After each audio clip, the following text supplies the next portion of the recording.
भगवान शिव कहते हैं कि चाहे कितनी ही पतिव्रता नारी हो, ये 3 बातें कभी किसी को नहीं बतानी चाहिए। जो मनुष्य ये 3 बातें नहीं बताते हैं, वह इंसान कभी भी गरीब नहीं रहता। तो आइए इस कथा के माध्यम से मैं आपको बताती हूँ कि वो कौन सी ऐसी बातें हैं, जिसे जान लेने से इंसान को कभी भी दुखों का सामना नहीं करना पड़ता। प्राचीन समय की बात है, एक नगर में एक धनवान सेठ और उसकी पत्नी बड़े प्रेम से रहा करते थे। उसके घर में किसी चीज की कोई कमी नहीं थी। सेठ का व्यापार बहुत अच्छे से चल रहा था। उसकी पत्नी बहुत खुश रहती थी। इधर एक दिन भगवान शिव एक साधु का भेष धारण करके पृथ्वीलोक पर भ्रमण करने के लिए निकले और पहुंच गए इसी सेठ के एक सुंदर बगीचे में। इसी सेठ के बगीचे में भगवान शिव एक साधु के रूप में रहने लगे। सेठ के बगीचे में एक बट वृक्ष था। उस बट वृक्ष के नीचे साधु महाराज अपना आसन बिछाकर ध्यान किया करते थे। अब सेठ और सेठानी दोनों साधु महाराज की बहुत सेवा करते थे और उसकी देखभाल करते थे। सेठ हर रोज साधु महाराज को घर का भोजन देते थे और साधु महाराज भी उनसे बहुत प्रेम करते थे। भगवान शिव जो साधु थे, वे बहुत सुखी थे क्योंकि उन्हें किसी चीज की लिए कहीं और जाना नहीं पड़ता था। सेठ उन्हें हर रोज स्वादिष्ट भोजन खिलाते थे। सेठ की पत्नी बहुत ही सरल और भोली स्वभाव की थी। उसकी आदत थी कि वह घर की हर बात बाहर वालों को बता देती थी। एक दिन सेठ की पत्नी ने अपने पति से पूछा कि पिया जी, आपका व्यापार कैसे चल रहा है? आप कैसे इतना मुनाफा कमाते हो? अपनी पत्नी की बातें सुनकर सेठ ने सारी बात अपनी पत्नी को बता दी कि मैं अनाज का व्यापार करता हूँ। मैं सस्ते दाम में अनाज खरीदता हूँ और उसे महंगे दामों में बेच देता हूँ। अपने पति की ये बातें सुनकर सेठानी बहुत प्रसन्न हुई। उसने सोचा, मेरे पति तो बहुत ही बुद्धिमान है। ये बात तो सारे नगर वालों को पता होनी चाहिए कि मेरे पति इतने बुद्धिमान हैं और इतना ज़्यादा धन कमाते हैं। अब सेठ की पत्नी ने पूरे नगर में ये बात फैला दी कि उनके पति इस तरीके से पैसा कमाते हैं। अब तो ज़्यादातर लोग उस सेठ की तरह अनाज का धंधा करने लगे। अब अधिक लोगों के अनाज का व्यापार करने से पहले जो सेठ को सस्ते दाम में अनाज मिल जाया करता था, वही अनाज अब महंगे दाम में मिलने लगा, जिसके कारण सेठ का मुनाफा कम हो गया और वो धीरे धीरे सेठ गरीब होता जाता है। सेठ का पूरा धंधा बैठ जाता है। यह देखकर वह बहुत चिंतित और दुखी हो जाता है। एक दिन की बात है, सेठ अपने व्यापार की परेशानी से तंग आकर बगीचे में बैठा था। तभी भगवान शिव जो सन्यासी थे, वे वहां आते हैं और कहते हैं, क्या बात है सेठ जी, आज आप कुछ परेशान लग रहे हैं। तब सेठ बताता है, हे संत महात्मा, मेरा व्यापार बहुत मंदा चल रहा है। मुनाफा बहुत कम हो गया है। नगर के बहुत से लोगों ने अनाज का धंधा शुरू कर दिया है, जिससे मेरा धंधा बैठता जा रहा है। भगवान शिव जो सन्यासी थे, सेठ की बातें सुनकर कहते हैं, सेठ जी, क्या आपने किसी को बताया था कि आप किस प्रकार अपना धन अर्जित करते हैं? किस प्रकार आप अपनी जीविका चलाते हैं? तब सेठ कहता है, हाँ महाराज, मैंने अपनी पत्नी को सारी बात बताई थी।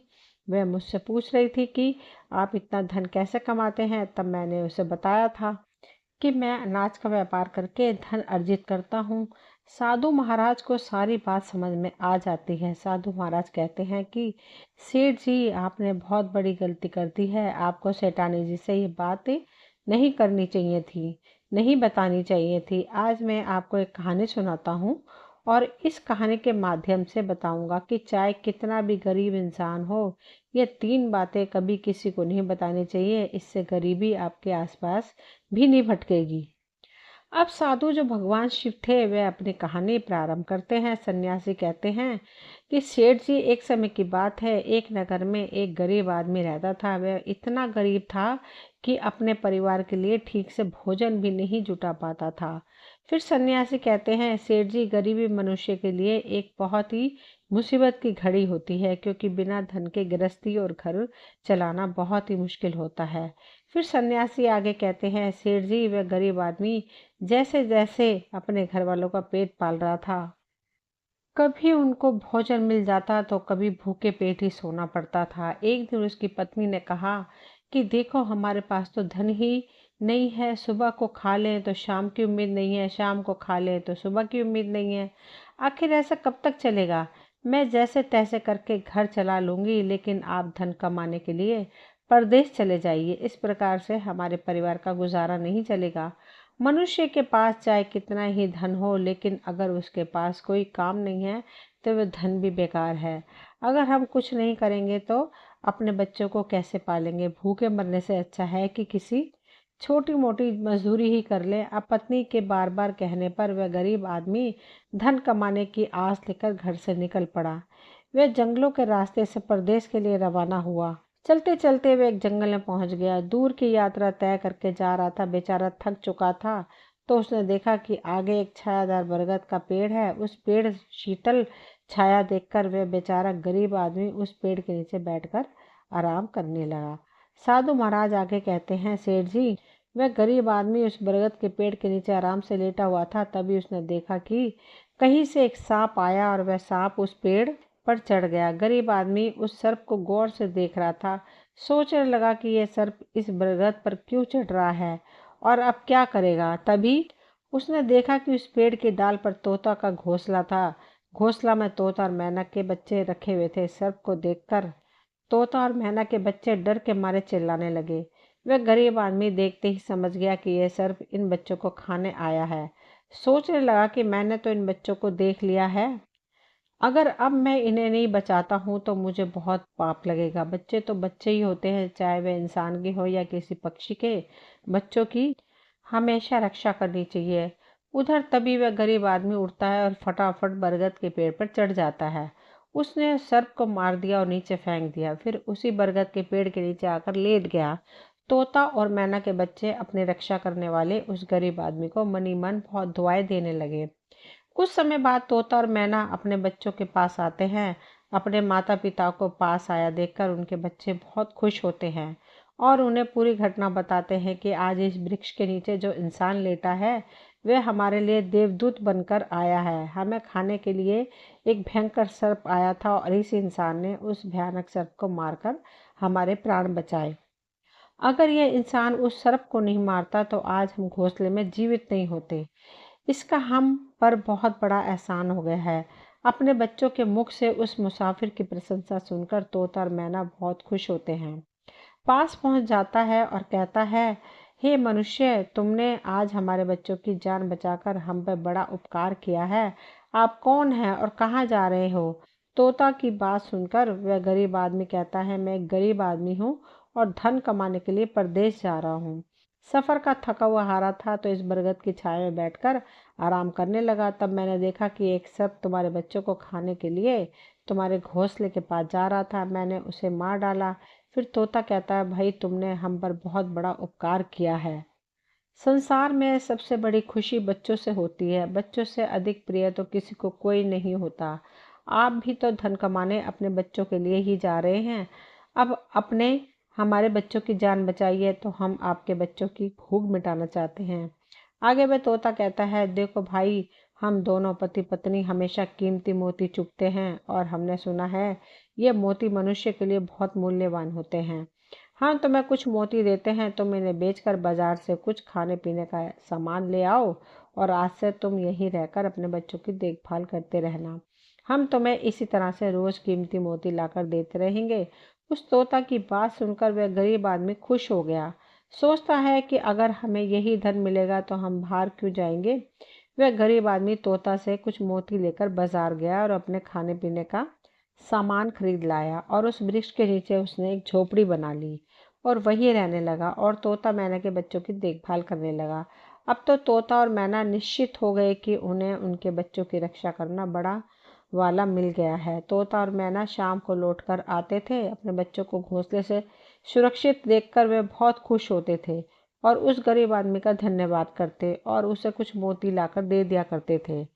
इस तरह से धीरे धीरे तोता और मैना की नौकरी करते हुए उस गरीब आदमी को 2 महीने बीत गए थे। इधर तोता और मैना के बच्चे भी बड़े हो गए।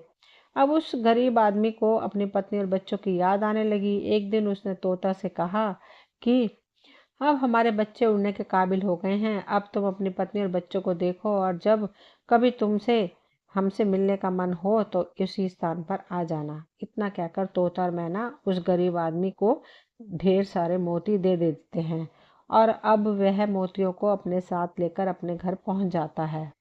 उसने वह मोती अपनी पत्नी को दिखाए तो उसकी पत्नी बहुत प्रसन्न हुई और उनसे कहा कि आप इतने कीमती मोती कहाँ से लेकर आए हो। तब उस आदमी ने बताया कि मैं बीते 2 महीने से एक तोता और मैना की नौकरी कर रहा था, उन्हीं ने मुझे यह कीमती मोती दिए हैं। ये मोती बहुत कीमती और अनमोल हैं। अपने बच्चों को अच्छे वस्त्र ला कर देंगे और तुम्हारे लिए भी नए नए गहने बनवाएंगे। वह साधु महाराज उस सेठ से कहता है, सेठ जी वह गरीब आदमी उन मोतियों को बेचकर बाजार से अपने घर का सारा ज़रूरी सामान ले आया और अपना नया घर बनाने लगा। वह आराम की ज़िंदगी जीने लगा। इधर उस नगर का राजा एक अजीब रोग से ग्रसित हो गया। राजा का इलाज करने दूर दूर से बड़े बड़े वैद्य हकीम आते और अपने अपने तरीके से इलाज करने लगे।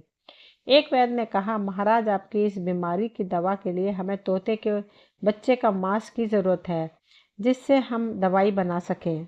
इधर राजा ने संपूर्ण नगर में घोषणा करवा दी कि जो भी तोते का बच्चा पकड़कर लाएगा उसे उचित इनाम दिया जाएगा। अब तो वह जो गरीब व्यक्ति था उसकी पत्नी को किसी दूसरी औरत ने उससे बताना शुरू किया कि बहन, क्या तुम्हें पता है कि राजा साहब ने तोता का बच्चा लाने का आदेश दिया है। तोता लाना कोई आसान काम नहीं है।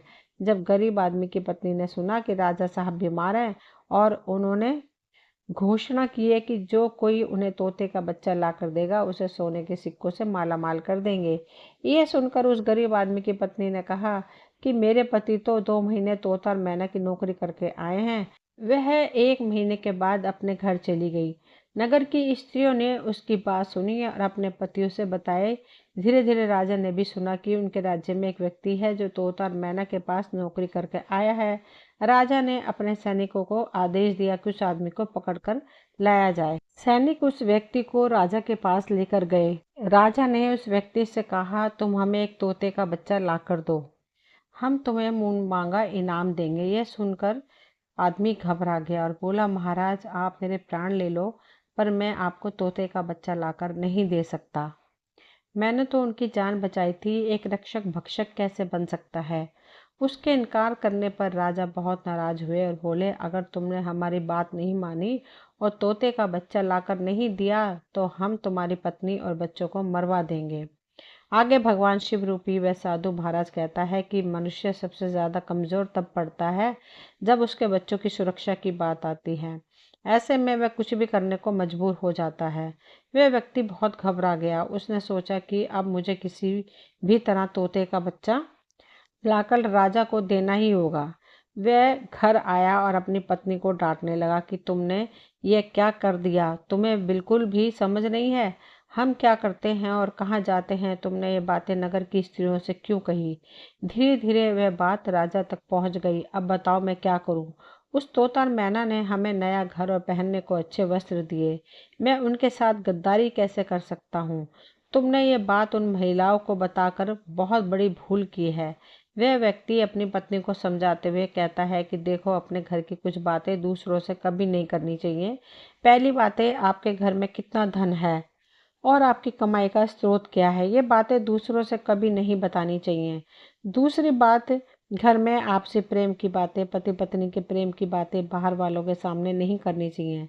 लड़ाई झगड़ा मतभेद मान अपमान की बातें कभी दूसरों के सामने नहीं करनी चाहिए, वरना लोग हमारी गुप्त बातें जानकर हमारी कमजोरी को समझकर हमारा फायदा उठाते हैं। चौथी बात, अपनी कमजोरी दूसरों के सामने न बताएं और अपनी उन्नति का राज किसी को ना बताएं। जिन बातों के कहने से आपके परिवार पर दुख आ सकता है, वह बातें कभी बाहर नहीं करनी चाहिए। खासकर उन बातों को अपनी स्त्री से ना करें जिन बातों से घर की मान प्रतिष्ठा नष्ट होती है, परिवार पर संकट आता है और किसी की जान जाती हो, परिवार में फूट पड़ती हो या आपके रिश्ते खराब होते हो, क्योंकि कहते हैं कि स्त्रियों के पेट में इस तरह की बातें पचती नहीं है। अब वह गरीब आदमी बोला, तुम्हारी यह गलती आज हमारे परिवार को मौत के मुंह में डाल रही है। यदि तुमने इस बात को छुपा लिया होता तो आज हम निर्भय होकर अपने घर में आनंद की जिंदगी जी रहे होते। अब राजा की आज्ञा है तो तोता का बच्चा लाकर राजा को देना ही पड़ेगा। लेकिन जिन बच्चों की मैंने इतने दिन देखभाल करी, जिन्हें मैंने मरने से बचाया, अब मैं उन्हें किस प्रकार मौत के मुंह में डाल सकता हूँ। पत्नी कहने लगी कि देखो, अब जो भी हो, लेकिन हमें अपनी और बच्चों की जिंदगी बचानी है तो आपको यह पाप करना ही पड़ेगा। अब तो बड़ा लाचार होता हुआ वह गरीब आदमी जंगल की ओर चल देता है जहाँ वह तोता के बच्चे की देखभाल करता था। उधर जब तोता और मैना और उनके बच्चों ने उस गरीब आदमी को अपने पास आता हुआ देखा तो वह बड़ी खुशी होने लगे और अपने बच्चों को अत्यंत खुश देखकर तोता और मैना कहने लगे, अरे बच्चों, तुम इतने खुश क्यों हो रहे हो? वह तो तुम में से किसी एक को लेने आ रहा है। तुम में से कौन है जो आज उसके साथ जाकर उसकी और उसके बच्चों की जान बचाएगा? फिर तोता कहता है कि बच्चे, लेकिन एक बात याद रखना, तुम में से जो भी उसके साथ जाएगा वह कभी लौट कर नहीं आएगा। वह नगर के राजा का भोजन बन जाएगा। प्रिय श्रद्धा, तूने पूछा आप ऐसा क्यों कह रहे हैं? तोता बताता है कि बच्चों, यहाँ का राजा बीमार पड़ गया है और वैद्य ने उसे दवाई बनाने के लिए तोता के बच्चे का मांस लाने को कहा है, इसलिए तुम में से किसी एक को वह लेने आया है।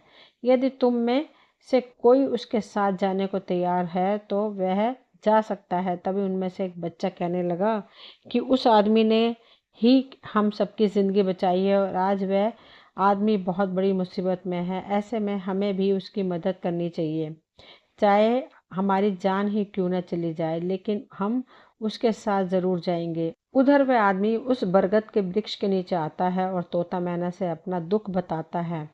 तब तोता कहता है, भाई तुम चिंता ना करो, हमारे बच्चे तुम्हारे साथ जाने के लिए तैयार हैं, तो इनमें से किसी एक को ले जाओ।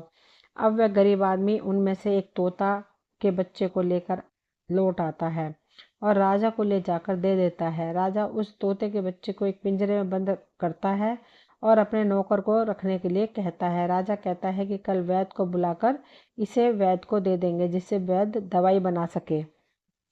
इधर क्या होता है कि उस राजा का एक बेटा था जो पशु पक्षियों से बहुत प्रेम करता था। उसे ये बात नहीं पता थी कि तोता उसके पिता के खाने के लिए लाया गया है।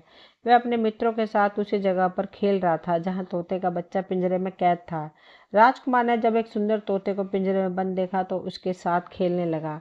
तभी राजकुमार का एक मित्र कहता है, मित्र, तुम इस पक्षी को बाहर निकालो, यह कितना सुंदर तोता है, पिंजरे में इसका रहना बिल्कुल सही नहीं है, हम इसे आज़ाद कर देते हैं। अपने मित्र की बातें सुनने के बाद राजकुमार उस तोते के बच्चे को पिंजरे से बाहर निकाल देता है। जैसे ही पिंजरा खोलता है, तोते का बच्चा आकाश में उड़ जाता है। धीरे धीरे ये बात राजा तक पहुंच जाती है कि आपके राजकुमार ने उस तोते को छोड़ दिया है। अब आपके प्राण बचाना बहुत ही मुश्किल है। यह सुनकर राजा को बहुत गुस्सा आया और उन्होंने राजकुमार को बुलवाया और कहने लगे कि तूने उस तोते के बच्चे को क्यों छोड़ दिया? राजकुमार बहुत घबरा गया और बोला, पिताजी, मुझे क्या पता था कि वह उड़ जाएगा, मैं तो उसके साथ खेलना चाहता था। अपने पुत्र की बात सुनकर राजा को और भी गुस्सा आया। उन्होंने राजकुमार को नगर से निकलने का आदेश दे दिया। अब राजा के सैनिक राजकुमार को नगर की सीमा से बाहर छोड़ देते हैं। उधर वह तोते का बच्चा उड़कर अपने माता पिता के पास पहुंच जाता है और उन्हें सारी बात बताता है कि राजा के बेटे ने उसे आज़ाद कर दिया है। तोता और मैना ने जब अपने बच्चों को देखा तो कहा, पुत्र, राजा के बेटे ने तुम्हें तो आज़ाद कर दिया, लेकिन वह खुद संकट में फंस गया है। उसके दुष्ट पिता ने उसे नगर से बाहर निकाल दिया है। अब उसकी ज़िंदगी की जिम्मेदारी तुम्हारे ऊपर है, तुम जाओ और उसकी मदद करो। वह तोते का बच्चा राजकुमार की मदद करने के लिए उसके पास पहुंच जाता है। राजकुमार उसे देखते ही पहचान लेता है कि यह तो वही पक्षी है जिसे मैंने पिंजरे से आज़ाद किया था। राजकुमार कहता है, तुम्हारी वजह से मुझे मेरे पिता ने नगर से निकाल दिया है, अब तुम ही बताओ मैं क्या करूं, कहाँ जाऊं? तोता कहता है कि मित्र, तुम चिंता मत करो, तुमने मेरी जान बचाई थी, इसलिए मैं तुम्हारी मदद करने आया हूँ। सुख दुख में अब मैं तुम्हारे साथ ही रहूँगा। अब राजकुमार खुश हो जाता है क्योंकि उसे कम से कम एक साथी तो मिला। अब तोता और राजकुमार दोनों एक दूसरे राजा के राज्य में पहुंच जाते हैं। चलते चलते वे दोनों एक सुंदर बगीचे में पहुंच जाते हैं। इस बगीचे में राजा के पुत्री भी अपनी सहेलियों के साथ घूमने आया करती थी। उस राजा के राज्य की कन्या का नाम चंद्रप्रभा था। राजकुमारी चंद्रप्रभा बहुत ही सुंदर थी और उसकी खूबसूरती की चर्चा पूरे नगर में होती थी। राजकुमार और तोता उसी बगीचे में बैठे हुए थे। तभी वहां राजा की पुत्री चंद्रप्रभा अपनी सहेलियों के साथ बगीचे में घूमने आती है। राजकुमारी को देखकर राजकुमार वृक्ष के पीछे छुप जाता है और तोता राजकुमारी के सामने पहुंच जाता है। राजकुमारी उस सुंदर तोते को देखकर मोहित हो जाती है। वह उसे पकड़ना चाहती है, लेकिन तोता उसकी पकड़ में नहीं आता है। वह राजकुमारी चंद्र प्रभाव की सुंदरता पर मोहित हो जाता है। कुछ समय बगीचे में टहलने के बाद राजकुमारी अपने महल में लौट जाती है। अब तो राजकुमार पूरी तरह से राजकुमारी पर मोहित हो गया था। अब राजकुमार उस तोते से कहता है कि तुम मुझे राजकुमारी से मिला दो, मैं उसके बिना अब रह नहीं पाऊंगा। तोता कहता है कि मित्र, तुम मुझ पर भरोसा रखो, मैं पता लगा कर आता हूँ कि राजकुमारी कहाँ रहती है और तुम उससे कैसे मिल सकते हो। अब तोता राजकुमारी चंद्रप्रभा के पास जाता है। राजकुमारी के महल में चारों तरफ पहरेदार था, लेकिन तोता उड़ता हुआ ऊपर से जाता है और जाकर राजकुमारी के कक्ष के बाहर बैठ जाता है। तोता वहां से सारा नज़ारा देखकर राजकुमार के पास आता है और सारी बात आकर राजकुमार को बताता है कि महल में जाकर राजकुमारी से मिलना बहुत मुश्किल है। तोता कहता है कि तुम एक काम करो, अपना रुमाल मुझे दे दो, मैं तुम्हारा रुमाल आज राजकुमारी के पास पहुंचा दूंगा और उसकी चुनरी ले आऊंगा। अब रात में तोता राजकुमार का रुमाल लेकर राजकुमारी के कक्ष के पास छोड़कर राजकुमारी की चुनरी साथ ले जाता है। सुबह जब राजकुमारी जागती है, देखती है कि उसके पास एक रुमाल रखा हुआ है। राजकुमारी तुरंत समझ जाती है कि रात में कोई पुरुष उसके कक्ष में आया था। उसने देखा कि उसकी चुनरी गायब है और उसकी जगह किसी पुरुष का रुमाल रखा हुआ है। राजकुमारी बहुत व्याकुल हो जाती है और अपने सभी सिपाहियों को सावधान कर देती है। वह सिपाहियों से पूछती है कि रात में उसके पास कौन आया था, लेकिन किसी के पास कोई जवाब नहीं होता है। अब राजकुमारी के कक्ष की सुरक्षा और बढ़ा दी जाती है। अगले दिन फिर से तोता राजकुमारी के कक्ष में जाता है और अपने मित्र द्वारा लिखी हुई चिट्ठी को राजकुमारी के पास रखकर आ जाता है। अगले दिन जब राजकुमारी जागती है और चिट्ठी को पढ़ती है तो उसमें लिखा होता है कि राजकुमारी, मैंने जब से तुम्हें देखा है तब से मैं तुम्हारा हो गया हूँ। मैं तुमसे विवाह करना चाहता हूँ। अगर तुम्हें मुझसे मिलना है तो तुम अपने बगीचे में आ जाना, मैं तुम्हें वहां मिल जाऊंगा। अब राजकुमारी अपनी सहेलियों को लेकर बगीचे में जाती है, लेकिन वहां उसे कोई पुरुष नजर नहीं आता। वहां तो सिर्फ वही तोता घूम रहा होता है जिसे उसने उस दिन देखा था। अब तोता राजकुमारी से कहता है, राजकुमारी, तुम जिसे ढूंढ रही हो मैं तुम्हें उससे मिलवा सकता हूँ, लेकिन पहले तुम मुझसे वचन दो कि तुम मेरे मित्र को बंदी नहीं बनाओगी। राजकुमारी ने वचन दिया कि वह उसे बंदी नहीं बनाएगी। राजकुमारी उस तोते से कहती है कि अब तुम मुझे उससे मिलाओ, मैं भी देखना चाहती हूँ कि वह कौन है जो इतनी सख्त पैरे के बावजूद भी मेरे कक्ष में पहुंच गया। तब तोता ने अपने मित्र राजकुमार को बुलाया। राजकुमार भी देखने में बहुत सुंदर था। राजकुमार को देखकर राजकुमारी उस पर मोहित हो गई।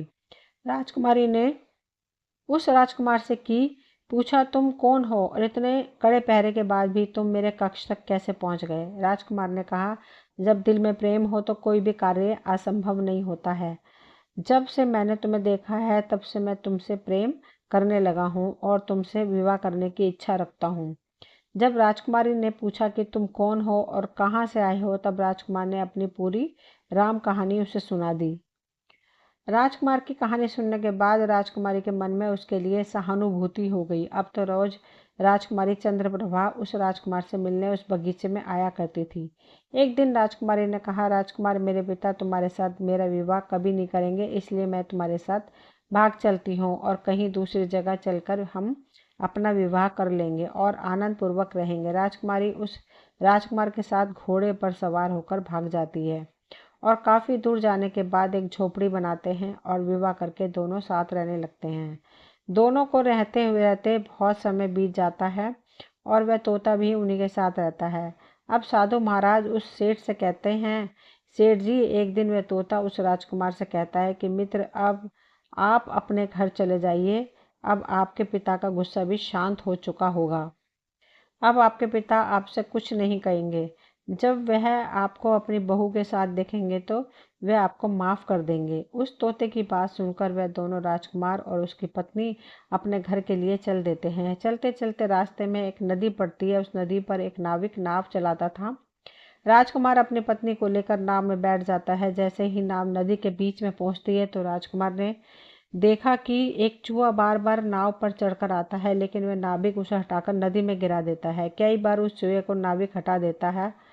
तब राजकुमार कहने लगा कि अरे, यह बेचारा इस प्रकार से तो जल में डूबकर मर जाएगा, इसलिए अपने प्राणों की रक्षा के लिए इस नाव पर चढ़ रहा है, इसे चढ़ने जाने दो। जब राजकुमार ने नाविक से कहा कि आप इस चूहे को चढ़ जाने दो, तो राजकुमार के कहने पर उस नाविक ने उसे चूहे को अपनी नाव पर चढ़ जाने दिया। जैसे ही चूहा नाव के अंदर गया, वह अंदर जाकर छुप गया। थोड़ी देर बाद उन्होंने देखा कि नाव के अंदर धीरे धीरे पानी आने लगा, पानी भरने लगा। जब नाव में पानी बढ़ना लगा तो नाव पानी में डूबने लगी। धीरे धीरे जब नाव पूरी तरह डूब गई तो उस समय राजकुमारी और राजकुमार पानी में बहने लगे। पानी के बहाव से राजकुमार बहुत दूर पहुंच गया और राजकुमारी चंद्रप्रभा भी उसी पानी में बहती हुई एक दूसरे राजा के बगीचे में जा पहुंची। बगीचे में रहने वाला माली जब राजकुमारी को बेहोश अवस्था में नदी के किनारे पड़ा देखा तो वह जाकर राजा को यह खबर देता है। राजा जब सुंदर लड़की को देखता है तो वह उस पर मोहित हो जाता है और उसे सुंदर राजकुमारी को देखकर उसे अपने महल में ले आता है और राजवैद्य से इसका इलाज करवाता है। राजकुमारी ठीक हो जाती है तो एक दिन वह देखती है कि राजा उसके करीब खड़ा है। राजा कहने लगा, राजकुमारी तुम्हारा इस दुनिया में कोई नहीं है, अब तुम हमारी पत्नी बन जाओ, तुम हमारी रानी बन जाओ और हमारे महलों में बड़े आराम के साथ रहो। राजकुमारी चंद्रप्रभा बहुत ही बुद्धिमान थी। उसने अपने मन में विचार किया कि यदि वह इस समय राजा को विवाह करने से मना करती है तो राजा उसके साथ जबरदस्ती करेगा, इसलिए उसने राजा से कुछ दिनों के लिए समय मांग लिया। राजकुमारी बोली, राजा साहब थोड़े दिन ठहर जाओ, उसके बाद मैं तुमसे विवाह कर लूंगी। राजा ने उसकी बात मान ली। अब राजकुमारी उस राजा के महल में रहने लगी और रोज गरीब असहाय लोगों को भोजन करवाने लगी। उधर अब क्या होता है, उसका जो पति था राजकुमार जो पानी में बह गया था, वह बेचारा मुसीबत का मारा हुआ इधर उधर घूमता हुआ उसी जगह पर भोजन की तलाश में पहुंच जाता है जहां राजकुमारी गरीबों को भोजन करवाती थी। वहीं राजकुमार भी पहुंच गया। राजकुमारी ने उसे देखते ही पहचान लिया और उसकी आंखों में आंसू आ गए। राजकुमारी ने राजकुमार को एकांत में बुलाया और सारी बात बताई। उसने कहा, स्वामी, आप यहाँ आराम से रहिए और इसी राजा की नौकरी कीजिए।